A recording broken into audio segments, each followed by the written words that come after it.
elemen add operator.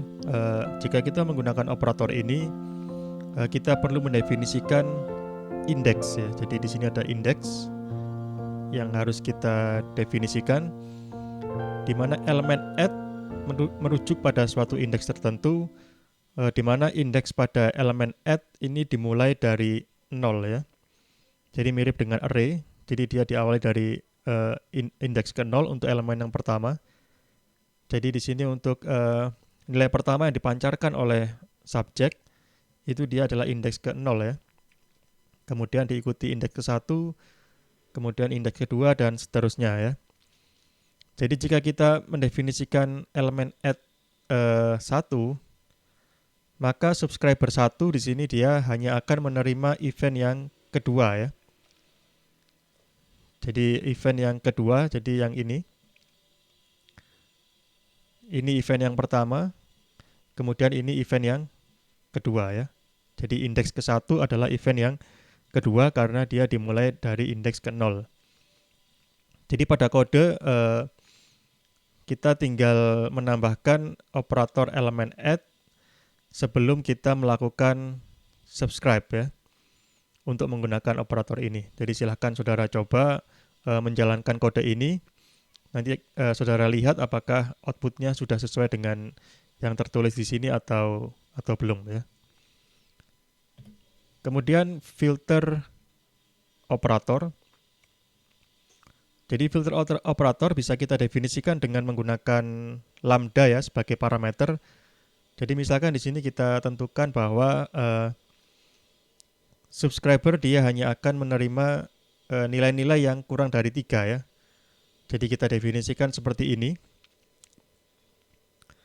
It kurang dari 3, jadi hanya nilai-nilai yang kurang dari 3 yang akan diterima oleh subscriber ya. Sedangkan nilai yang lebih dari 3 atau lebih dari sama dengan 3, ini dia akan ditolak ya. Jadi dengan filter kita melakukan penyaringan terhadap nilai-nilai sesuai dengan kriteria tertentu. Pada kasus filter ya, subscriber tetap dapat menerima complete event yang dipancarkan oleh subjek atau observable ya. Jadi kita lihat pada contoh ya. Jadi di sini kita panggil operator filter beserta parameternya. Ini dilakukan sebelum kita melakukan subscribe ya. Jadi semua operator di sini kita definisikan atau kita panggil sebelum kita melakukan subscribe ya. Jadi filter it kurang dari 3, sehingga ketika subjek ini dia memancarkan event-event, dia hanya akan diterima oleh subscriber 1, di mana hanya nilai-nilai yang kurang dari 3 ya. Jadi hanya ini saja. Kemudian ini ya. Untuk yang ini, yang ketiga dia akan ditolak ya.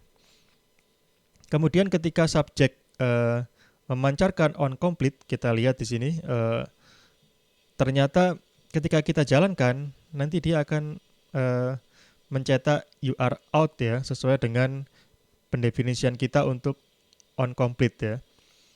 Jadi untuk filter operator ya, ketika subjek atau observable dia memancarkan event complete, maka dia juga akan dikirim ke subjek, ke observer ya, maaf ya, ke observer bukan ke subjek ya. Jadi dia juga akan dikirimkan ke observer atau ke subscriber. Jadi silakan dicoba dan dijalankan apakah outputnya akan sama dengan ini ya. Kemudian skip operator ya. Jadi kita lihat di sini skip operator dia ada parameternya ya. Jadi di sini kita set parameternya adalah 2.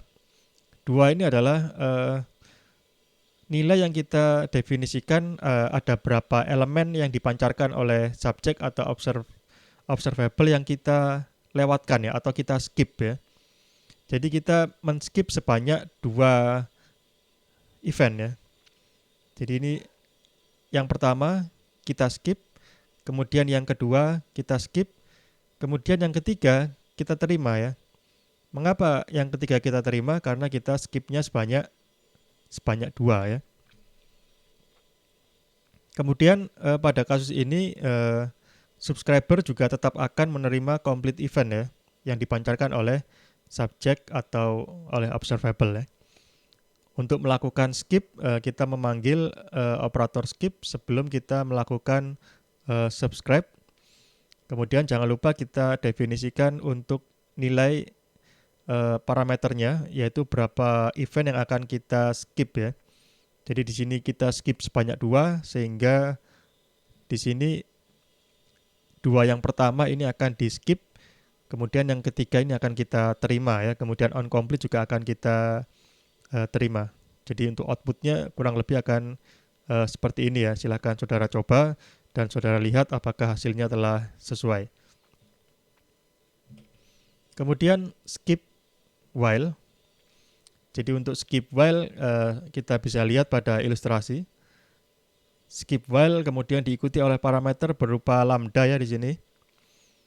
Jadi dia akan melakukan skip ya ketika nilai it sisa pembagian dari pada it ya dibagi 2 ini menghasilkan sisa 1 ya. Dengan kata lain dia akan melewatkan nilai yang bernilai ganjil ya. Jadi suatu bilangan yang menyisakan 1 ketika dia dibagi 2 itu adalah bilangan ganjil ya. Kita lihat untuk event yang pertama dia menghasilkan nilai 1 ya. 1 dibagi 2 sisanya adalah 1 ya, sehingga ini akan di skip ya. Ini akan di skip. Kemudian yang kedua dia memancarkan nilai 2. 2 dibagi 2 sisanya 0 sehingga dia lolos ya. Kemudian yang menarik yang ketiga di sini ya. Yang ketiga untuk elemen dengan nilai 3 ini ketika dibagi 2 hasilnya adalah 1 ya. Namun di sini dia tetap diterima oleh subscriber ya. Mengapa seperti itu? Ini karena skip while ini dia hanya sekali saja melakukan skipping ya. Dia hanya satu kali saja karena dia while ya. Skip while di sini dia hanya sekali saja. Kemudian untuk yang berikutnya ini tetap lolos ya. Jadi dia hanya melakukan skipping sekali saja. Jadi beda dengan filter ya. Jika filter dia akan menyaring